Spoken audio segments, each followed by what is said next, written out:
What's up, everybody? It's your boy, Lionel Jinx. I am the creative director of the WWE 2K franchise. And this time, I'm not alone, y'all. I've got my homie with me. She is going to be with me along this journey, this ride. Christina, please introduce yourself. Hey, y'all. I am Christina DM Pham, art producer on WWE 2K22. And welcome to the inaugural episode of Ringside Report, brought to y'all by the teams at 2K and Visual Concepts. We're here to provide regular updates and deep dives into the many areas and features of WWE 2K22.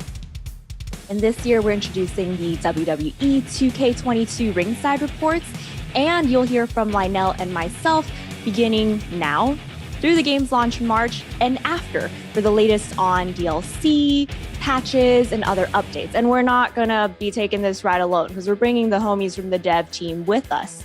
So come on, bring them on, bring them on. But before we dive into that, let's kick it off with a very quick conversation about visuals, because let's be real, if y'all take a look at WWE 2K22, you might see some massive differences from previous cycles. And this is the best looking game yet. Just a little pretty. bit. It's so pretty. Lionel, can you talk about how the teams approach production differently this time around, starting with the superstars? So the superstars, you know, in any WWE game are the backbone of the game, right? And so we have to make sure that we are doing our absolute best on representing every superstar to the best of our abilities. And in order for us to do that, we piggybacked on the same technology that you guys saw in NBA 2K22, where, you know, you look at their players and the details and just the likenesses look amazing. And so, you know, we shared that same technology and brought that into WWE 2K22, like the cross polarization scans, improved hair. Just to me, the amazing amount of detail that you'll see in our superstars is unparalleled for us. Yeah, and also the teams have overhauled the lighting engine, and there's an all-new VFX engine as well. Yeah, so, you know, lighting is everything, right? So like all of these details and everything that we poured into our superstars wouldn't mean anything if they weren't lit properly, right? And so if you take a look at this version of the game compared to any other year, like it looks like a broadcast. It looks photorealistic at times. And a lot of that is due to lighting.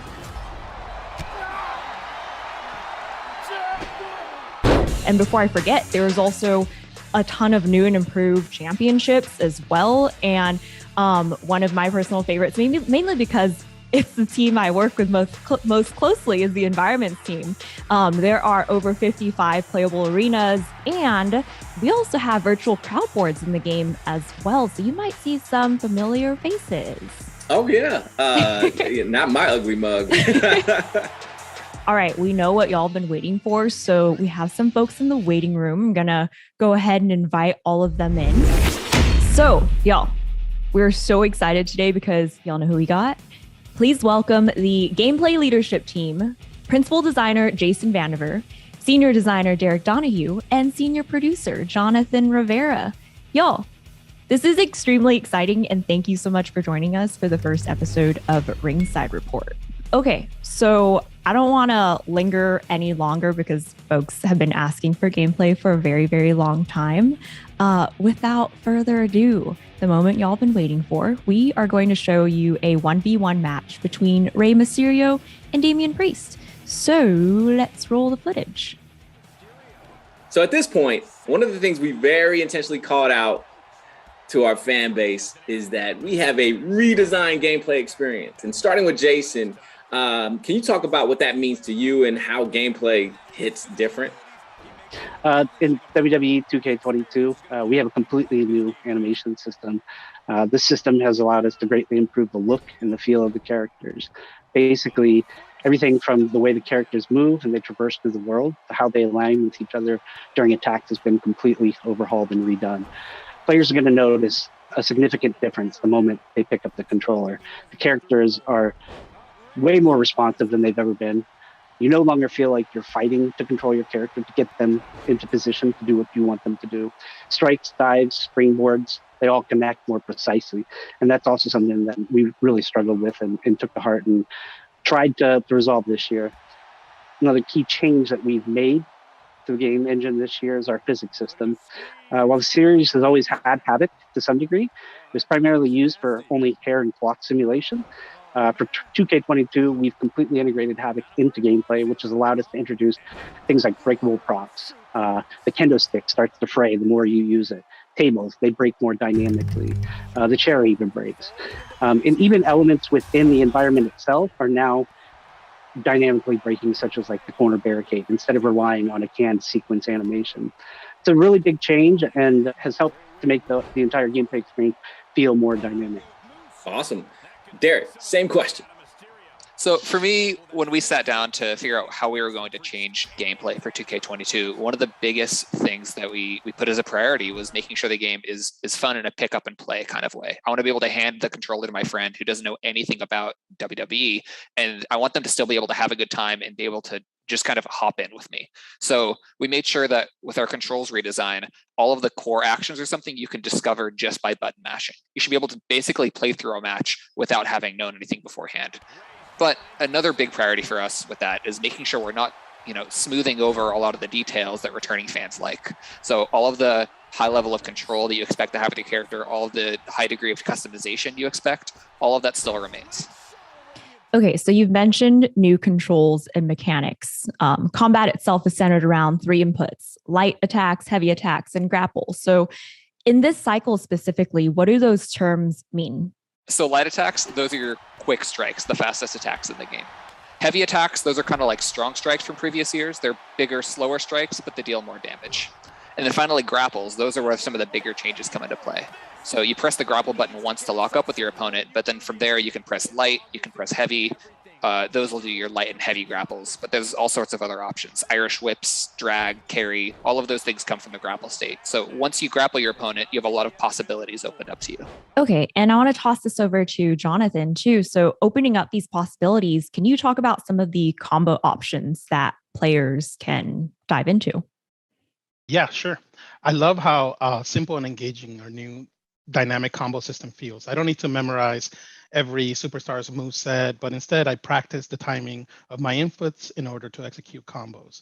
Light attacks allow me to branch into a combo, and when I learn that light, heavy grab executes that move, I can take that and apply it to anybody I play with. I love the exploration that our game provides to encourage the user to play with many different superstars and then choose whichever one is better suited for them. And if you don't like the combos that we assign, we also support customizing combos. I'm personally really excited to see what cool combos our community creates. Okay, very quickly, I want to take it back to one point that Derek touched on earlier, which was about the accessibility of this game and being able to just pick it up and play. And I want to call this out mainly because I myself am a much newer player to WWE 2K. So for me, picking up and playing has been the whole experience. The controls are super easy to learn. And while my own habits fall back on button mashing the controller, even though we have that, I enjoy having to be very strategic and intentional about how I'm approaching this game, especially when it comes to the timing of things like reversals or finishers. So I can definitely attest to, hey, if you're feeling intimidated by this, please don't. Pick it up, try it out. You'll have such a blast. But also, if you're a vet and you've been playing this for a long, long time, can y'all talk about how vets can better show off their moves and what that means for the overall strategy of their experience?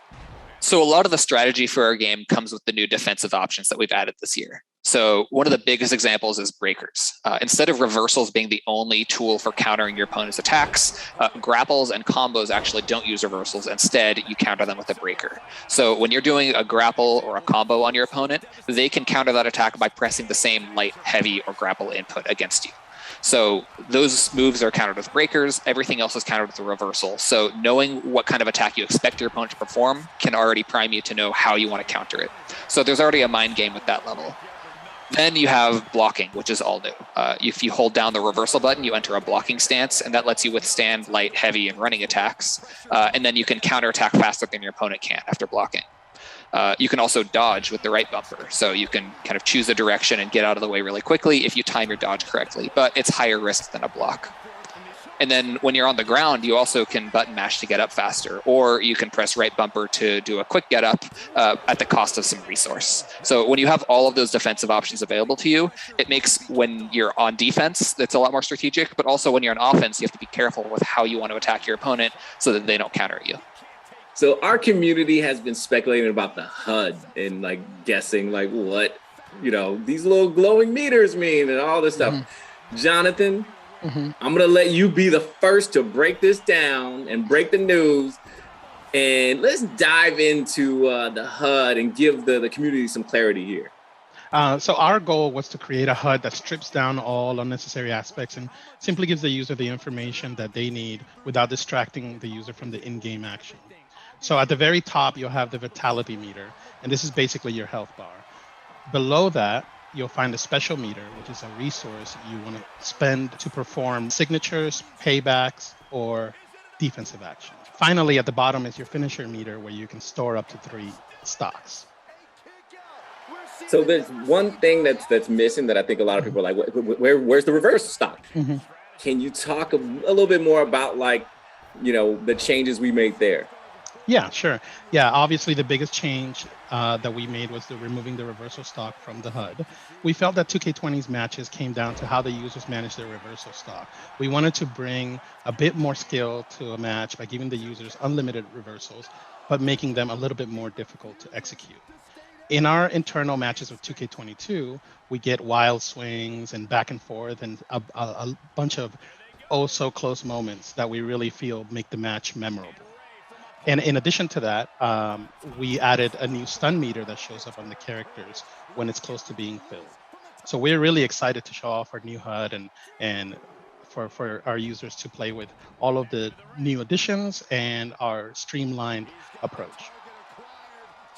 Cool. Like one of the things that, at the end of the match where I'm like, in previous years or, iterations, once you basically knew once your opponent didn't have any reversal stock, all you had to do was hit your Sega finisher, match was over. That's not the case anymore, right? Like someone can just pull out like a reversal and there's this back and forth. And so Derek, can you talk about how strategy is incorporated into that part of this new mechanic? Yeah, so with reversals no longer being on a limit, that opens up a lot of possibilities for how your opponent can counter you, right? Like they could always pull a reversal out, or if you're using combos and grapples, they could hit you with a breaker. But the stun meter that Jonathan mentioned earlier, that's one of your biggest tools for making sure that you can pull off your biggest moves without getting countered. So lighter attacks, while they don't do as much damage to the vitality of the opponent, they're better at filling your opponent's stun. And if you can get their stun meter filled, that's your opportunity to perform an attack without the risk of getting a reversal or a breaker. Button mashing is back, y'all. Like I love it. It creates a whole new level of like intensity in those tight matches. And I got to practice my finger strength on that just so I can beat everyone down when this game goes online.